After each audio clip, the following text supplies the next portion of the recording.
And above all, I'm going to be showing you how to do these things manually, but I'm also going to cover over and over and over the best keyboard shortcuts for all these techniques that will speed up your workflows 1000%. I do it with these flashcards that just pop up on screen. This is going to be a great course.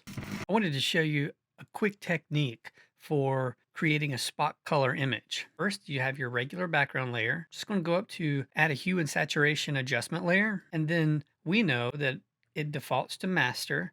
And if I hold the saturation slider and drag it to the left, it's going to desaturate all the color channels uniformly. But instead of doing that, if I click on master and go down to these individual colors, I'm going to go to magentas first, although I don't expect there's a lot of magenta in this photograph. Basically, I want to leave like the blue and the orange. So that means I'm going to get rid of the greens. But watch this. If I drag the saturation down to the greens, notice how there isn't a ton of greens. And that's true for almost all photographs of foliage. Most of the green is the yellow wavelength. So you grab that yellow, that saturation now. See how that works? So I'll go back up and I'll grab the green and I'll pull that back up. Do you see how it's really green back here, right? Because that blue shadow light is what's adding to the yellow wavelength and it's making that, green. Anyway, coming back. So already I have a nice spot color image, with the nice fall colors. So now I can hit B for the brush, black's in my foreground, 100%. Right bracket key to make my brush a little bigger because I just want to do a couple of clicks to bring back the color in his flesh tones, which were affected by removing the yellow. I'll push all that to its own layer. I'll come back to this and I'll delete it and I'll title this Hue Sat. Then I'll turn the eyeball off, go back to the original. Now I'm going to duplicate that layer, double click on that background copy name and type ACR. So now I want to go do the same thing, same technique, but do it with the Camera Raw filter. So filter, Camera Raw filter. Here's the dialog box. So essentially, I'm going to go all the way down to color mixer. And you have a choice of adjusting the hue, the saturation, the luminance, or all. We want just to adjust the saturation. And remember, we know yellow does most. Get rid of the green. Not sure about the magenta or the purple. Don't know what that was. See, there's my orange, but I don't want to leave the orange. I might even pull that saturation up a touch. And where's the red? That's still in the skin tones, right? I can still grab this masking icon right here, click it, and choose brush. This is essentially an adjustment brush with a mask. So there's the size of my brush. I'm going to tap the left bracket key to make it a little smaller. And then I'm going to paint over the face. Remember, this is just a red overlay showing me where I'm painting. Paint over the hand, paint over the hand. And then I'm going to go down and I'm going to add just a little bit of that yellow that I took out just to bring it back a touch. Maybe a touch of magenta just to warm that face back up. And there you go. I'll click OK. And here's the hue saturation version, and here's the ACR version. Looks like my hue saturation version is not as saturated because remember I didn't saturate that at all. So I can easily pop back in there and just say saturate the existing colors. Command D to compress it down. So essentially they're the same, but that's a really quick technique to isolate a specific color in an image. Let's show you with a different image. Really exciting. Hit Command or Control J to duplicate it so I don't contaminate anything. And I think right away I would just add a black and white adjustment layer. I like where that's going, right? I think I will grab the object selection tool over here, make sure that I'm on this actual layer, and I'm going to choose the boat and the reflection of the boat. Looks like it did a great job. I'll hit select and mask, Command spacebar just to zoom in. Overall, that looks really good. I don't see that I need to do anything else. And instead of new layer with layer mask, I'm just going to leave it at selection this time. Command 0 to fit in screen, go back up to my layer mask right here, and I could hit Shift Delete, or I could go up to Edit and Fill. Either one will get me there. And I want to fill it with black, which also happens to be my foreground color. Command D to deselect, which again, you can go to Select and Deselect, and I automatically have a spot color image. Now watch this. I'm at Command Option Shift letter E, push it all to the top. Now I'm going to pop over to the Camera Raw filter just to make it a more exciting and dramatic image. Like let's go to the basic panel. This begs for some clarity and dehaze, and probably want to pull the exposure up a touch but not lose those highlights. I already like where this is going. Maybe I would toggle on effects, add a vignette just to kind of keep us in the image. Click OK.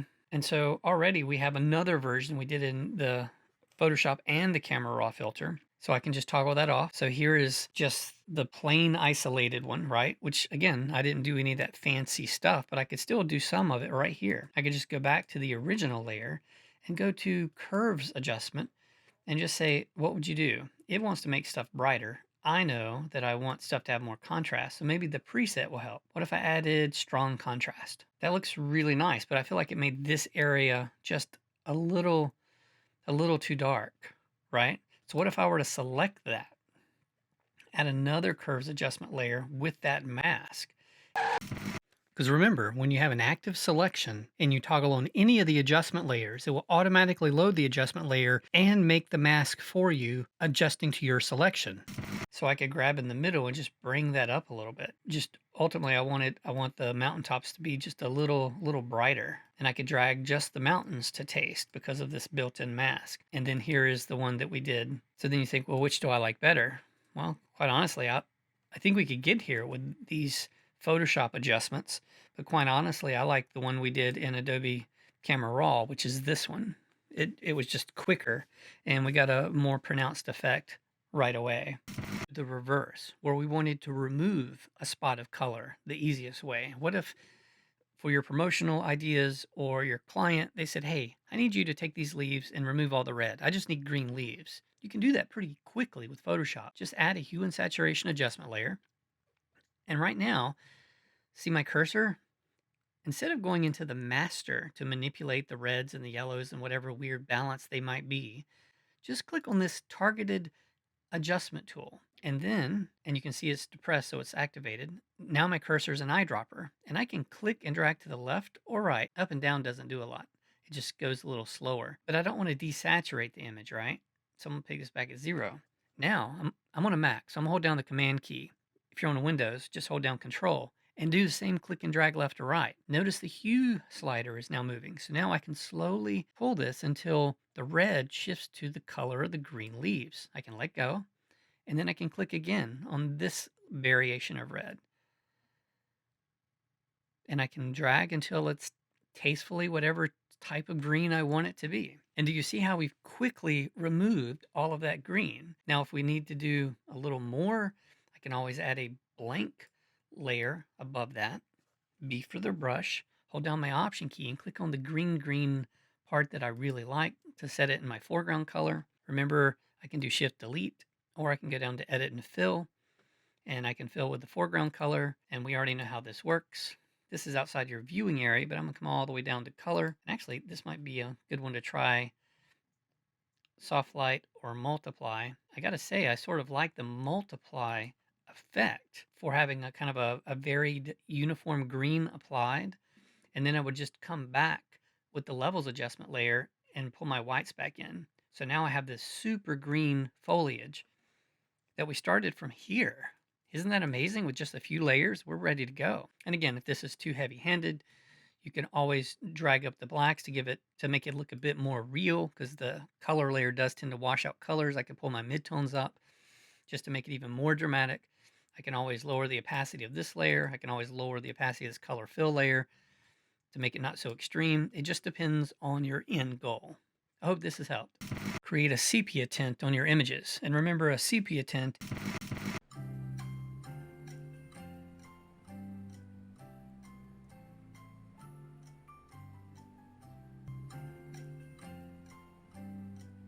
you may think, oh, well then before I can put a tint on it, I should make it black and white and then come over here to this tint and then drag the color sliders to add whatever tint I want. And you can do it that way. However, hit delete twice to get rid of that. There's actually an easier way. If you just come to the hue saturation adjustment layer and just click colorize, because all we want to do is colorize this. And then this is the default. It comes in at a hue on the far left. The saturation is at 25 and lightness is at 0. I like to pull mine somewhere where it's kind of a brownish orange, just again, line with the look of sepia. You can make the saturation heavier so that you can see the exact color you're choosing, whether it's more of a yellowy greeny or more reddish. But again, I like that somewhere in that orangey kind of brown look. And then I pull my saturation down to taste, where it's just barely there. Like for me, for this image, based on the exposure density, I'm at a 22. Again, like you're going to see in a little bit with the cyanotypes, you can pull this lightness slider up just a hair, like +5. It's going to remove the pure blacks, but again, it's going to look more like those old-timey photographs. Now watch this. If I go to this image, and let's say that this was a series, a portrait session, and I'm uploading them to my website. I need them all to match, or I'm printing them for an album. I need all the images to match with the same exact brown tint. All I have to do is click on this, drag it over the tab, come here, and drop it, and it matches. And then I can grab this one, same hue and saturation layer. I can drag it to the next tab of the next open photograph, pull it down into it, and drop it. And then I can do it again. So what you're seeing is you can add the exact same hue and saturation adjustment layer to multiple images, making them look unified. Now, what if instead of a sepia tone, you wanted more of that blue tint that's kind of reminiscent of a cyanotype from the old film days? So here I would just simply click on the black and white adjustment layer. Maybe I would go ahead and pull up the reds and the yellows just to make the skin tones a little brighter. Pull down this line here so I can see everything. And then what would I do? Oh, straightforward. I would just jump right back into that hue saturation adjustment layer and I would say, let's make it blue. Why isn't it working? What did I forget to do? What am I wanting to do? I'm wanting to colorize the photograph.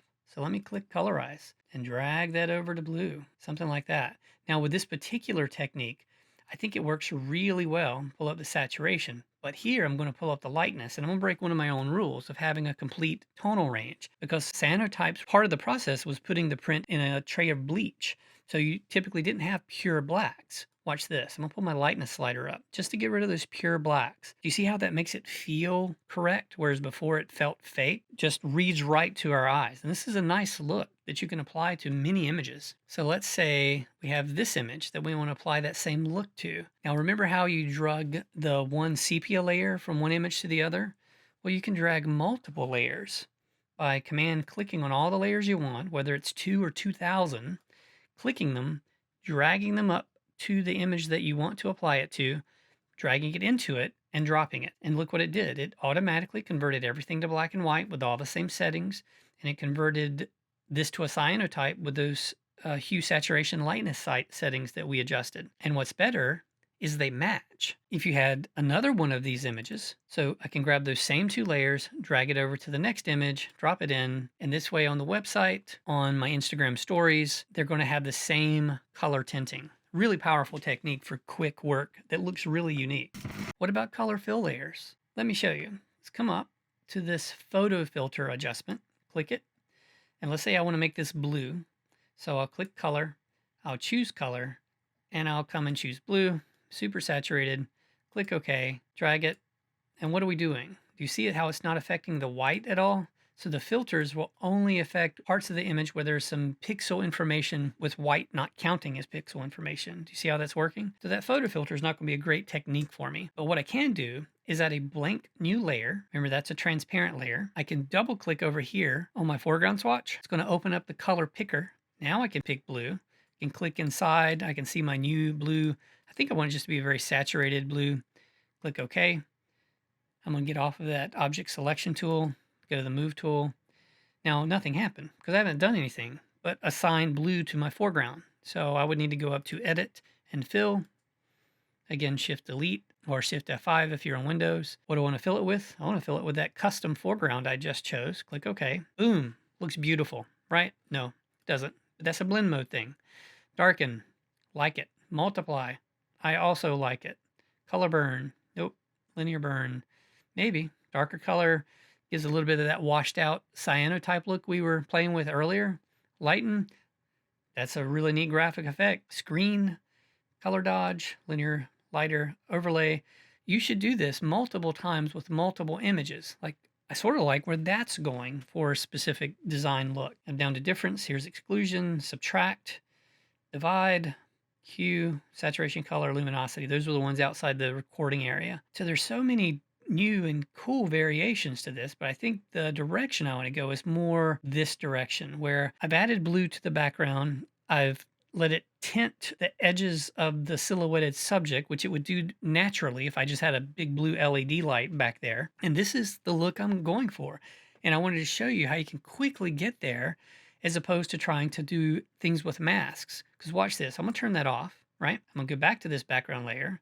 I'm gonna say, how about you select subject Photoshop? Great job. I'm going to go up to this new layer and I'm going to fill it with blue.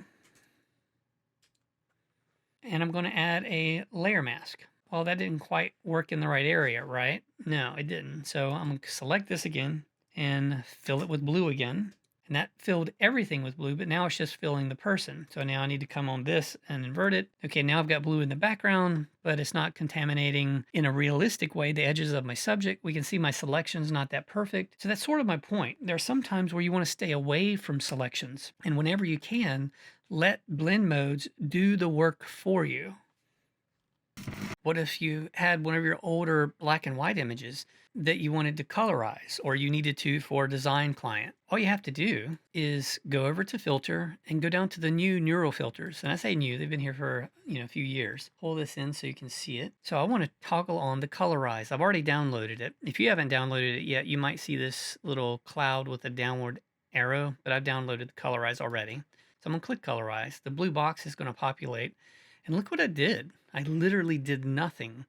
And it did a decent job of leaving his beard hair gray, of giving some warm and varied color to his hair, to giving great eye color and skin color. I'm just gonna click OK. So look at that. Now I didn't duplicate my layer first, unfortunately. But if I were to hit Command or Control Z, hit Command or Control J, go back up to filter. Remember your filters, remember the very last thing you applied, no matter how many different settings you used in that one application of a filter, which was that colorize. So I'm going to click on this top one. It will reapply everything to the exact same settings. That way I still retain my original, but now I have my addition and now I can save it as a PSD. Now let's say we want to colorize this one. Same reasoning. Filter, Neural Filters, colorize. Okay, this one did a good job on the skin. It's reddish and flesh tone looking, but I don't like the color of the jacket hood matching his face. So what I would do is I would click on the jacket in this manually color image dialog box. And I would say, I think I want more of a purple. Yeah, maybe something like that. And there we go. And then I can come back over here to the right, click in that area that it didn't get. Can click on this little area right by his finger. And then I can come and click this side, and maybe right down in the very corner. And I'm gonna go ahead and click this background. Don't know what that is, but I'm gonna go ahead and make that blue too. Maybe make his coat. Maybe that's too purple. So on that one click that's still highlighted, maybe I'll pull that more towards blue and click OK. And you see how that made it a bit more blue? And I can still click to make it even more blue if it's not enough blue. I'm going to click OK. And again, I did the same thing. I forgot to duplicate the layer because that is a destructive adjustment otherwise. But I like the direction it's going. And for me, I hit Command or Control D to deselect. For me, I don't like that purple in the background. So likely I would, probably the best way to handle it is just to try and burn it. Midtones into the background. I don't want it to have as much color dominance as the hood. Just really push that down. And then I think I'd probably want to push this one down just a little bit so there's some variance there. And then I feel like this is a little muddy in color. So maybe up here I would choose the dodge tool, midtones, maybe 41%. And just say, make it a little brighter. It looks a little muddy and flat up here. There we go. What do you think? Kind of making it look more realistic. And then in theory, you're done. That's how you colorize a black and white image super quick. This image has already had some custom toning applied to it. But let's approach it like we just took the image and we want to shift it to a more cool background with more of a neutral, color saturated person. And right away, this one limb over here is distracting to me. So do everything you can to make your images look really distraction free. I'm going to click on this spot healing brush, tap my left bracket key to make it a little smaller, and I'm basically just going to paint over it, let go. It figured it out and got rid of it for me. I don't see anything else that's really super distracting in here. I'm going to hit Command or Control J to duplicate my layer. And then I'm going to say, Photoshop, I need your help. So I'm going to click on this object selection, quick selection, magic wand tool area, and then just come over and choose select subject. And it probably did a pretty good job, right? So while this is selected, I'm going to add a levels adjustment layer. So it will create a levels adjustment mask. I'll hit the gray point eyedropper, click on what should be neutral gray, And that's going to really help brighten up this image. I might pull it just a little brighter, something like that.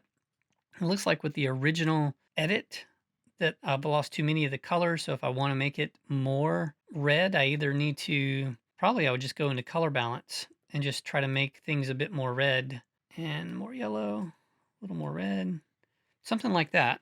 But obviously I need to either pull this mask up to this or I need to clip it right here. So this adjustment is only affecting the person, which is essentially what I want. I'm gonna come back down to this duplicated layer. I'm gonna add the same color balance. And what do I want? I want the background to go blue, maybe more cyan, something like that. And notice it looks like it's affecting the model as well. And it is. Why is that? Do you see what's going on here? I have the color balance affecting everything on this layer, which is both the little girl and the background. So I'm going to click on this layer mask, option drag it over this layer mask, and it's going to apply it, but I notice it's applying it to her. What we want to do is click on that mask, hit Command or Control I. Now it's only applying it to the background. Do you see the logic here? Remember, on a layer mask, black conceals, white reveals. For the little girl, we have this levels adjustment layer and this clipped color balance adjustment just to affect her, because that's only affecting the little girl because she's in white. Here, white reveals is only revealing the background and it's blocking the little girl. So everything we did to make things more blue is only affecting the area in white, which in this image is the background. I'm going to click the very top layer, Command Option Shift letter E, because we know what I like to do. Camera Raw is so powerful. And again, this is the exact same thing as the develop module in Lightroom. Adobe has said that the algorithms, the engine, everything that makes it work, Camera Raw and Lightroom are the exact same thing, the exact same sliders that do the exact same thing. Like it's literally, they said, the same engine in two different looking cars. So that's good to know. So you can do these same techniques in Lightroom. But I like it because it's an all-in-one place. Like, look, I've blown out my highlights, and we can tell because I've activated that warning by clicking on this little triangle. I see red, so let me just drag down my highlights until that disappears. Then what would I like to do? I think I'd probably like to pull up my clarity just a touch and my dehaze, which will further saturate the colors and make it a little darker. Again, I'm usually just ingrained to use a subtle vignette because that's what photojournalists have always done to keep our eye inside the composition. Go back to basics. I'm losing a little bit of highlights right here. I don't know that losing that little bit's going to affect me, but I'll go ahead and tweak that. And then what?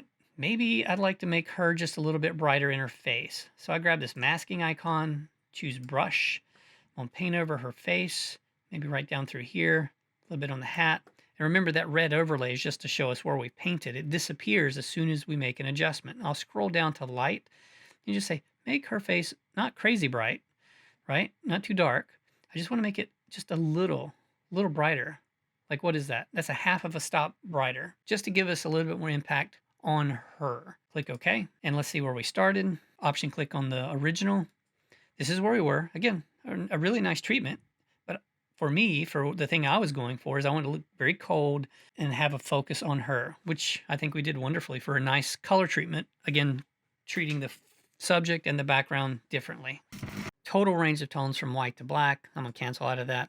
So essentially, I'm just going to go over to the object selection tool, and I'm just going to make a big box selection around the guy and say, Photoshop, figure it out. And it looks like Photoshop did a decent job.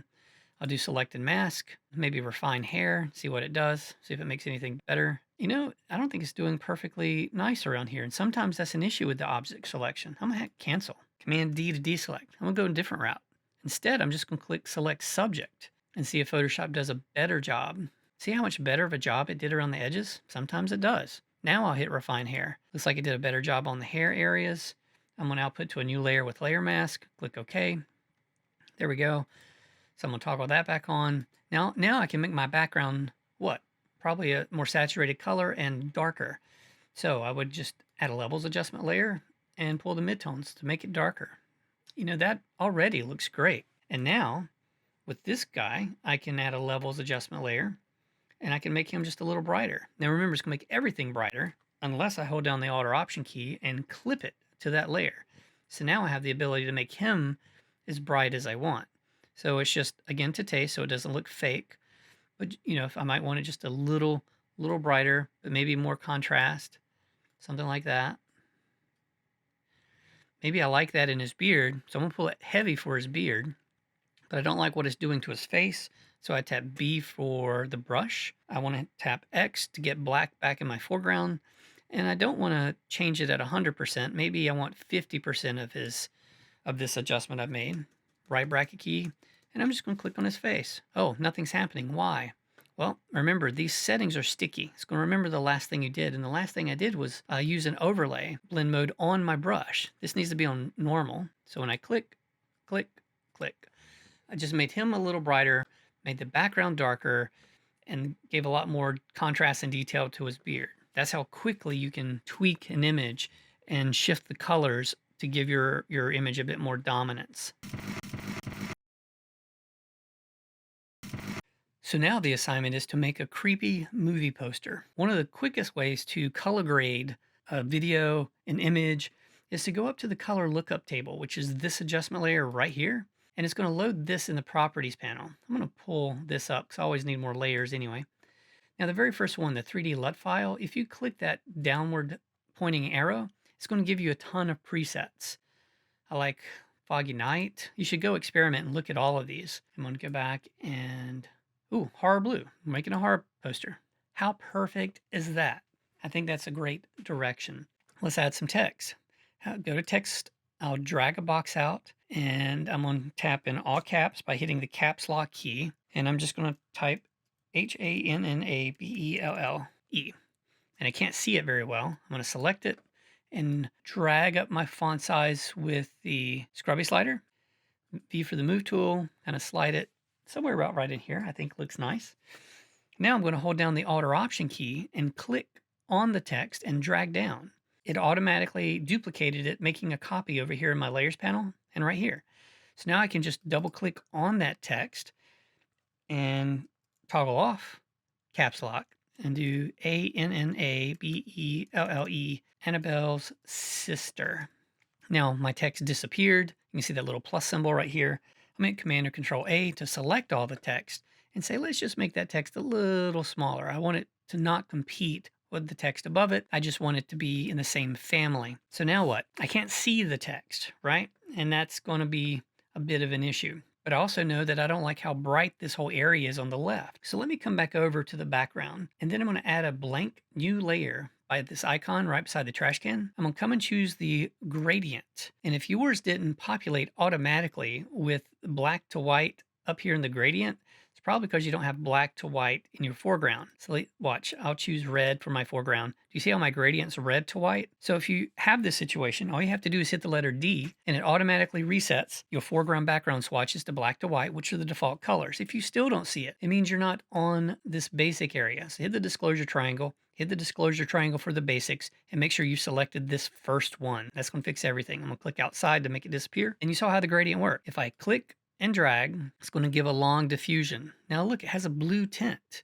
Why is that? Ah, look over here. It's because it's underneath the color lookup table. Remember, those adjustment layers affect every single layer underneath it unless it's been clipped. So let me grab that gradient and drag it above. And I'm going to change this blend mode to multiply to make it darker. Okay, it's definitely darker, but I don't think I like not having a blue tint to the shadow areas. So I'm going to click and drag that back down between the color lookup table. Yeah, I like that bluish tint that fits with the whole scene. So yeah, I think that's smart to do. I'm going to come back up to Hannibal. I'm going to add a drop shadow. Just click this FX icon and scroll down and choose stroke.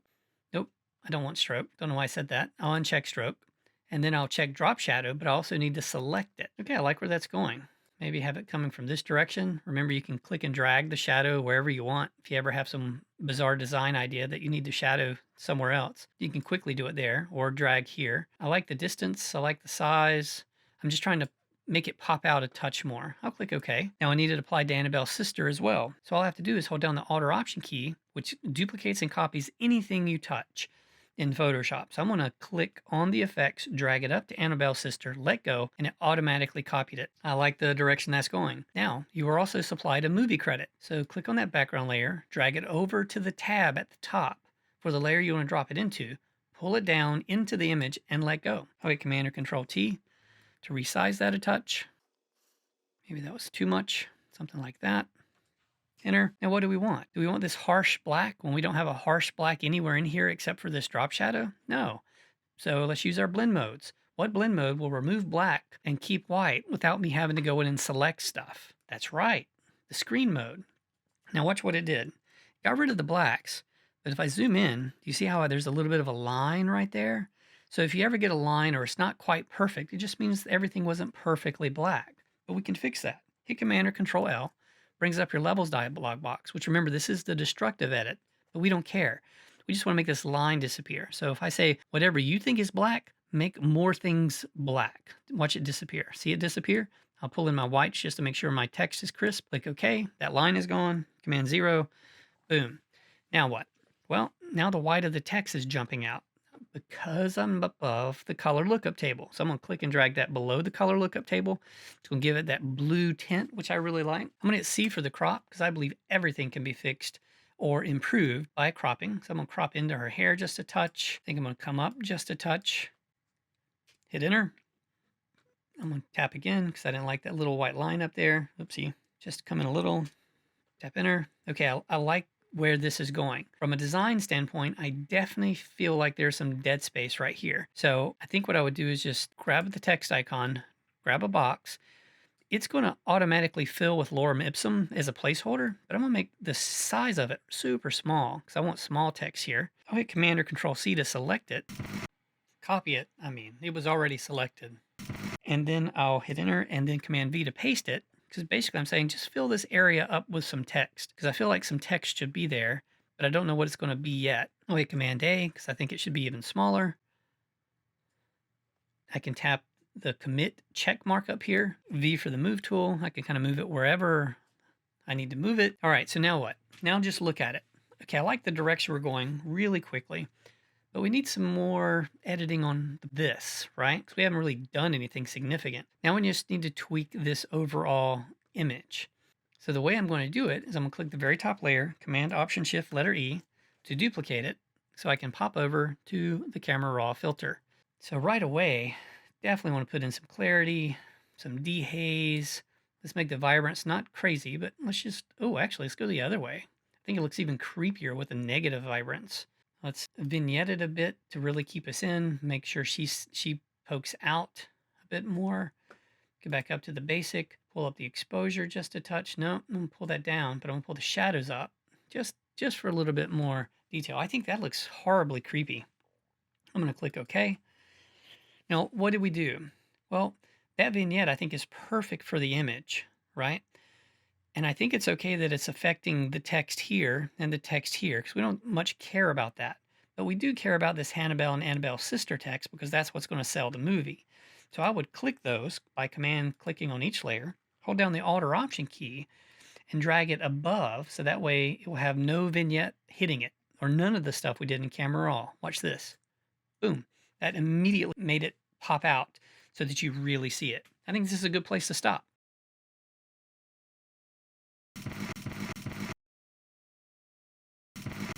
Really interesting shot. Nice leading diagonal lines pulling up to the subject. It's a bit centered, right? Dead centered.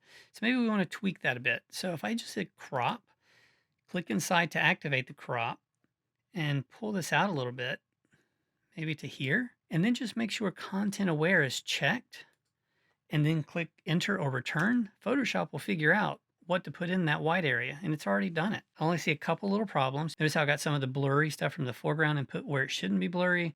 And there's a little thing right here. There's some repeating patterns that were copied over. But all I had to do is activate the clone stamp tool. You can get that by just tapping the letter S. And remember with this, you need to hold the Alt or Option key and choose where you want to paint from. So I'm going to click right here because I want to paint from there. Just paint over that blurry spot. And then I'll paint from this side. I'll Option click there. It's like kind of come from this side, right? And then I'll click back again, maybe over here, just for some variety. And then I'll click up in here and maybe try and get rid of some of this repeating area that we could see. Something like that. Again, not perfect, but it's pretty good for how little work we've given it. I think I would just go ahead and duplicate the layer so that I could now go over to the Camera Raw filter and make some mass global adjustments. Like let's make it black and white. Let's toggle open that basic. For me, clarity and dehaze is an easy one for this. Now, if you pull it too far, notice how there's a lot of posterization going on. So you have to be careful about that you don't accentuate that. Maybe I can lower the contrast or raise the contrast. I need to lower the contrast because I don't want to lose her. Maybe make it a little brighter. She still is pretty dark in relation to everything else. So I'm going to activate this masking icon right here, choose the brush, and I'm going to paint over her, like just right over her, just like this. And remember, that's just a red overlay showing me where I painted. As soon as I grab something like exposure, the overlay will go away. I just want to make kind of like I'm dodging her. I don't want to make it too bright. Don't want to make it too dark. I just want to just a little brighter. So what is that, half a stop? I'm opening up about a half a stop to a full stop, something like that. And then I would probably go ahead and pull down my highlights for that adjustment. Maybe try to open up my shadows for that adjustment. Again, just making her right here a little brighter. And then I'll just, oh wait, before I click OK, let me go back to the basic adjustment tab just to keep our eye inside the image. I'll put on a fairly heavy vignette, click OK. All right, so now I've extended it. I have converted it to black and white with some global contrast adjustments. I'll hit C for the crop tool because I think maybe I went a little crazy. Let's come in from here just a little bit. And I'm getting that nice rule of thirds. Maybe I'll pull in off of that blurry foreground a touch. So yeah, the bigger negative space is in the direction of travel, which is a good rule of aesthetics to follow unless you have a better idea. I'll click enter. That cropped it, move tool. Now what? Now I need to colorize it. How do I want to colorize it? There's so many options. So we already know how to go up to the color lookup table and choose something. We've already used Horror Blue. It's one of my favorites. And again, these are just presets. I gotta say, I'm really enjoying the Foggy Night. Again, it applies everything at 100%. So let's play with some options. One, I'm gonna leave it at 100% for now, and I'm gonna take a look at the blend modes. Is there a blend mode that accentuates what I like and de-emphasizes what I don't like? Nothing is quite getting me there. So if I were to leave it here, I would pull the opacity down so it's just barely tinting it, but I still want that blue look. So I'd probably just add a color balance layer because I know I can quickly contaminate everything. It's like, here's the midtones, right? And I'll toggle on the shadows, put a lot of blue in the shadows. I'll hit Command Option Shift letter E to push all that to the top. And then I'll hit Command J to duplicate it because I want her brighter still. So I'm going to choose the screen blend mode. Again, that's at 100%. It's being very heavy-handed. And I just want to make her a touch brighter. So what I would do is I would add a layer mask. I would click invert to invert that layer mask. B for the brush. I'm on a black layer mask, so I need to hit X to get white back in my foreground. I have a giant brush at 50% opacity. I'll probably take it down to like 20%, make even a more giant brush because I want to do one click, maybe click in front of her, maybe a tiny click a little behind her. So I'm just trying to make her a little brighter. Maybe this is a little too dark now, so I'll bring that up just a little bit. You see this mask over here. I'm just kind of creating a direction for the viewer to go. I want them to go to her face. And there we go. There's a quick content-aware stretch and a cinematic color grading, a color treatment to create this fantasy look. Would I do anything else? Well, you know me. I like to always push it until it's gone too far. So let me show you one other idea. If I hit Command Option Shift letter E, Command J to duplicate it. Now you're going to think this is crazy, but what I'm going to do is I'm going to hit blend modes and toggle on overlay, which looks ridiculous, right? It emphasizes contrast in whites and blacks and it saturates colors. But if I go up, I blur that layer, the filter blur, Gaussian blur, I now have an adjustment that makes it, I call it the dreamy adjustment, because now I can make this image as dreamy as I want it to be. And then obviously it's at 100% volume, so I'd probably pull it down a ton. Maybe I want to clip on this layer mask and option click drag it up here. So it goes back to the sharpness. Can you see any difference? Do you see the difference? How this is like razor sharp right through here, really crisp, but I'm kind of making that a little more soft and blurry while keeping her razor sharp and crisp. And again, on this one, B for the brush, 100%, and I'll just do a click on her to make sure she stays really, really sharp. Lower that opacity even more. So just something to try out.